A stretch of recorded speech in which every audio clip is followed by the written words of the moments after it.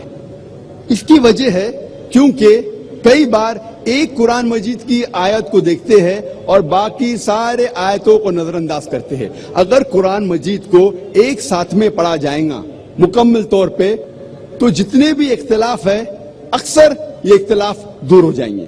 اگر کوئی 2-3 رائے ہے تو صحیح رائے جاننے کے لیے ہمیں دیکھنا چاہیے صحیح حدیث میں اس کی تفسیر کیا ہے.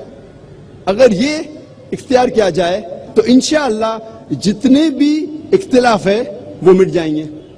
اسلام میں مرد اور عورت کا درجہ برابر ہے، لیکن برابر درجے کا مطلب یہ نہیں کہ عورت اور مرد ہو بہو ہے. عورت اور مرد کا درجہ اسلام میں برابر ہے، لیکن اس کا مطلب یہ نہیں کہ عورت اور مرد ہو بہو یکساں ہے، کیونکہ اللہ سبحانہ و تعالیٰ نے عورت اور مرد کو فزیولوجیکلی ڈفرنٹ بنایا ہے، بایولوجیکلی ڈفرنٹ بنایا ہے، سائیکولوجیکلی ڈفرنٹ بنایا ہے، فزیکلی ڈفرنٹ بنایا ہے. جسمانی طور پہ عورت اور مرد الگ ہے، ذہنی طور پہ الگ ہے. Depending upon the make up, جس طریقے سے اللہ سبحانہ و تعالیٰ نے مرد اور عورت کو الگ طریقے سے بنایا ہے، اسی طریقے سے ان کا رول جو ہے وہ علیحدہ ہے، ڈفرنٹ ہے. آج کی اس تقریر اسلام میں خواتین کے حقوق کو میں نے 6 حصوں میں بانٹا ہے. اسلام میں خواتین کے روحانی حقوق، اسلام میں خواتین کے معاشی حقوق، اسلام میں خواتین کے معاشرتی حقوق، اسلام میں خواتین کے تعلیمی حقوق، اسلام میں خواتین کے قانونی حقوق اور اسلام میں خواتین کے سیاسی حقوق. ہم پہلے غور کریں گے اسلام میں خواتین کے روحانی حقوق پر.